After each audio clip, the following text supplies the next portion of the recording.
8일 부산의 신규 확진자 3명은 집에서 주사를 맞은 공통점이 있는 것으로 나타났습니다. 부산시는 주사를 놓은 간호사가 최근 숨졌는데 확진자 3명과 역학적으로 연관됐을 것으로 보고 조사 중입니다.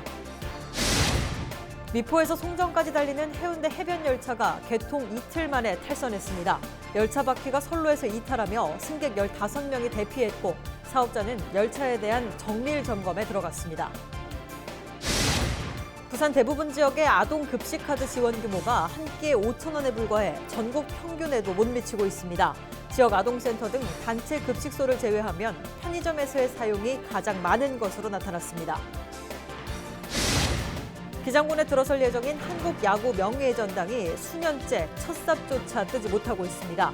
기장군은 조속한 사업 추진을 KBO에 요구했고 KBO는 올해 안에 이사회에 안건을 상정해 추진하겠다고 밝혔습니다. 시청자 여러분 안녕하십니까? 헬로티비 뉴스 부산입니다. 8일 부산 지역에서 5명이 코로나19에 추가 감염됐습니다. 이 가운데 3명은 의심 증상이 있어 검사 후 확진 판정을 받았는데 얼마 전 집에서 주사를 맞았다는 공통점이 있고 주사를 놓은 간호사는 최근 숨졌다고 부산시는 밝혔습니다. 시는 확진자 3명과 사망자가 역학적으로 연관됐을 것으로 보고 조사하고 있습니다. 부산시는 이 간호사가 활동한 지역이 부산 전역일 것으로 보고 9월 이후 집에서 개인적으로 주사를 맞은 경우 보건소에서 검사를 받을 것을 당부했습니다. 8일 오후 5시 기준 부산의 누적 확진자는 473명입니다. 동해남부선 폐선부지 미포에서 송정까지 달리는 해운대 해변 열차가 개통 이틀 만에 탈선했습니다. 8일 오전 10시 30분쯤 해변 열차 바퀴가 선로에서 이탈했고 당시 탑승했던 승객 15명이 대피했습니다. 사업자는 크레인을 이용해 선로를 이탈한 열차를 이동시키고 정밀 점검에 들어갔습니다. 또 이번 사고가 수동으로 작동시키는 선로 전환기에 조작 오류로 인한 것으로 파악하고 있다며 안전이 확보된다고 판단되면 9일 개통을 재개할 계획이라고 밝혔습니다. 결식이 우려되는 만 18세 미만 아동들에게 지원하는 아동 급식카드. 부산에서는 행복 드림카드라고 불리는데요. 일시 기준으로 5천 원이 지원됩니다. 5,400원인 전국 평균에도 못 미치는데요. 취약계층에게 지원되는 아동급식 지원 실태를 차선영 기자가 짚어봤습니다. 가정 해체나 부모의 실직, 질병 등으로 결식이 우려되는 아동에게 지원되는 급식카드. 부산에서 아동 급식카드를 통해 지원되는 금액은 한 끼에 5천 원입니다. 지역 아동센터 같은 곳에서 이뤄지는 단체 급식을 제외하고 급식카드가 가장 많이 사용되는 것으로 나타난 금정구의 한 편의점을 찾아가 봤습니다. 편의점 업주는 아이들이 먹고 싶은 음식을 계산대로 가져왔다 가져다 놓기를 수차례 하는 모습을 자주 목격한다고 말했습니다. 구입이 제한되는 품목도 많고 제대로 된 한 끼를 먹기에도 부족한 돈이기 때문입니다. 컵라면을 먹는다든지 뭐 좀 그 간식거리로 이게 우리가 식사 대용이 아니고 간식거리로 이렇게 아이들이 어떤 이렇게 사가서 먹는. 카드 디자인이 일반 카드와 달라 아이들이 계산할 때 주저하는 경우도 많습니다. 앞에 그걸 보이지 않고 이제 이렇게 뒤로 이렇게 이래 준단 말이에요. 그럼 내가 이걸 받을 때는 우리는 이제 보면 알기 때문에 참 가슴 아프지. 행복 드림카드라고 불리는 부산시 아동 급식카드.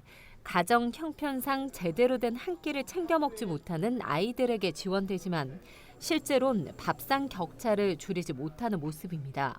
부산시의 아동 급식카드 지원금을 보면 2017년 4천 원이던 급식 지원금은 올해 5천 원이 됐습니다. 3년간 1천 원이 인상된 겁니다.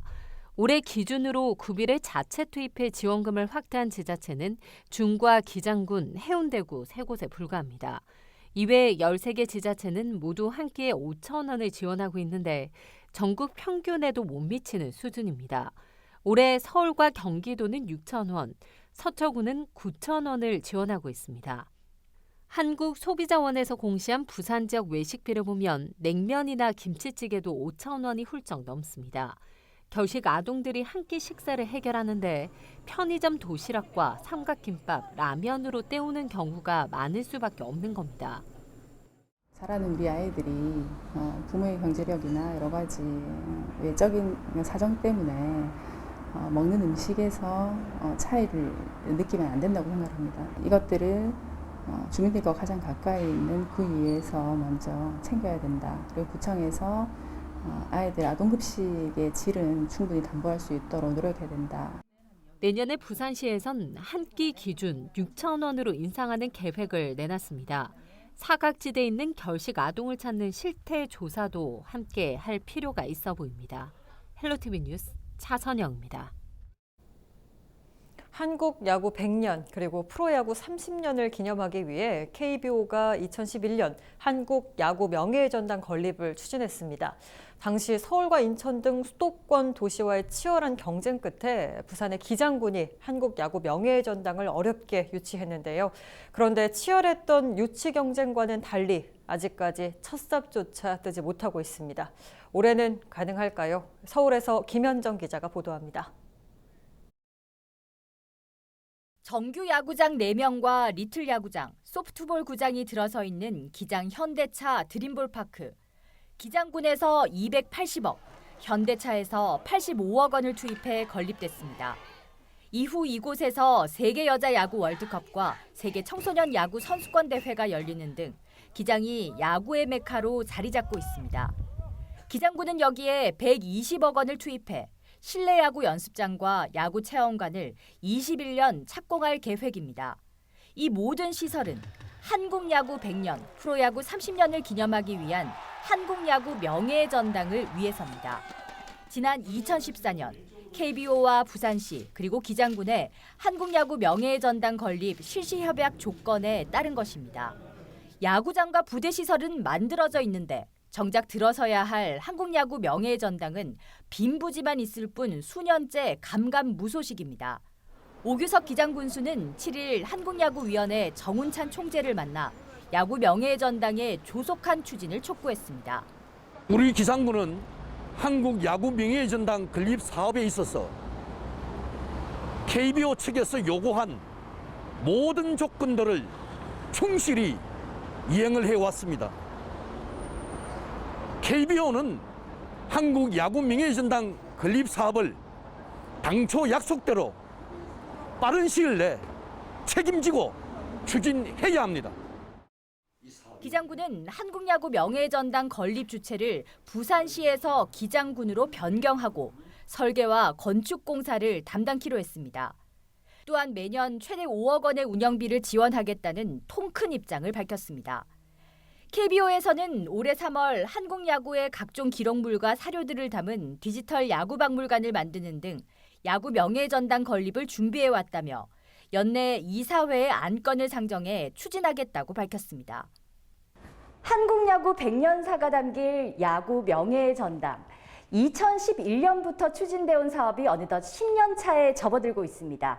올해는 그 빈 부지에 첫 삽을 뜰 수 있을지 관심이 모아지고 있습니다. 서울 한국야구위원회에서 헬로티비 뉴스 김현정입니다.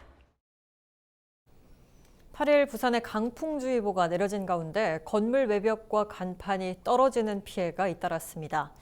부산 소방재난본부는 8일 오전 부산 진구 당감동의 한 병원 외벽이 강풍으로 인해 아래로 떨어졌다며 인명피해는 없다고 밝혔습니다.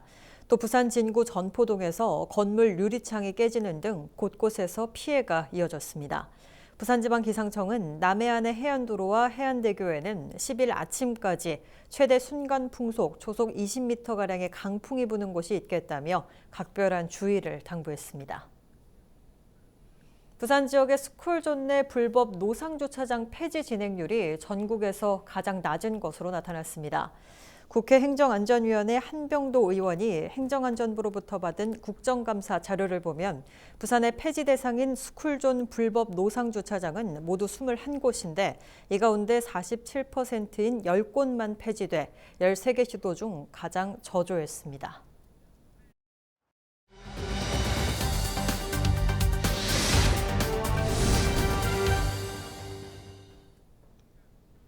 철길로 둘러싸여 도심 속 외딴 섬으로 남아있는 철길 마을이 변화를 맞고 있습니다. 주민들 간 교류가 넓어지고 생활 인프라들이 확충되면서 새로운 활력을 얻고 있습니다. 보도에 김한식 기자입니다. 좁은 골목길로 들어서자 한눈에 들어오는 건물. 실내에는 간단한 운동기구가 들어서 있고 요가와 서예 등의 프로그램을 운영할 수 있는 공간도 따로 마련됐습니다. 도시재생 뉴딜 사업의 일환으로 지어진 거점 시설, 건강생활센터입니다. 잡초가 무성했던 공터에는 정자와 벤치가 설치됐고 나무가 자라며 쉼터로 탈바꿈했습니다.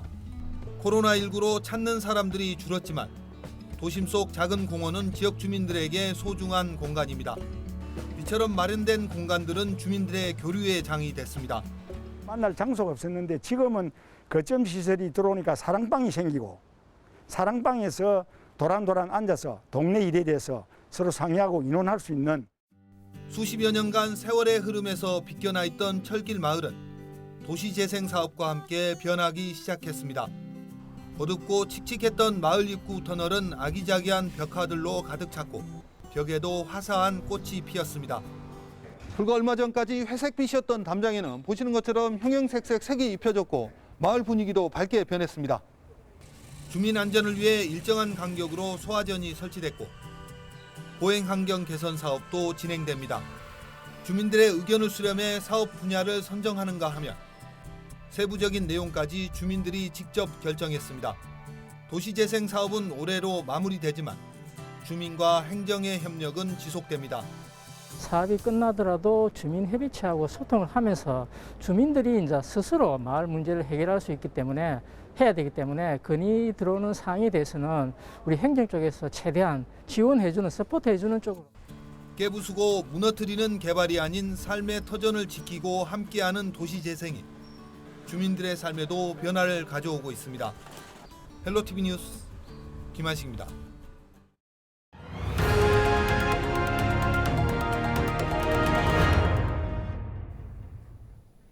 그동안 보행자와 차량이 함께 지나다니며 사고의 위험이 컸던 사상구 주례동의 온골 행복마을 지하차도가 새롭게 바뀌었습니다. 어떻게 달라졌는지, 사고 위험은 줄어들었는지 박철우 기자가 다녀왔습니다. 폭 2m의 좁은 지하차도, 사상구 주례일동 온골 행복마을 지하차도로 일제강점기 이전에 만들어졌습니다. 보행자만 다니면 모를까 그동안 차량까지 함께 지나다니며 사고 위험에 노출되어 온 것도 사실. 그런 지하차도가 새롭게 바뀌었습니다. 주례일동 온골 행복마을의 지하차도가 새롭게 만들어지면서 그동안 겪었던 보행자들의 통행 불편과 차량 통행 불편 또한 해소될 것으로 기대됩니다. 2m의 좁았던 폭은 3배가 넘는 7m로 넓어졌고 통과 제한 높이도 4.2m로 높아졌습니다. 덕분에 보행자들의 만족도는 높은 편입니다. 이 굴다리가 좁고 지금은 이제 이 굴다리가 생기고 나니까 넓고 그리고 이 여기가 좀 훤하니까 좋아요. 기존 온골 지하차도는 110여 년 동안의 역사성과 문화성을 지닌 만큼 굴다리 원형을 보존하기로 했습니다. 경부선 철도를 가로지르는 총 연장 42m의 온골 지하차도. 폭도 넓어지고 높이도 높아진 만큼 그동안 사고는 나지 않을까 하는 주민들의 불안도 크게 줄어들 것으로 기대됩니다. BTV 뉴스 박철우입니다. 올해 조선통신사 축제가 코로나19의 영향으로 전시와 온라인 행사로 대체됩니다. 중구는 코로나19 여파로 매년 광복로 일원에서 진행됐던 조선통신사 축제 평화의 행렬 재현 행사를 진행하지 않는다고 밝혔습니다.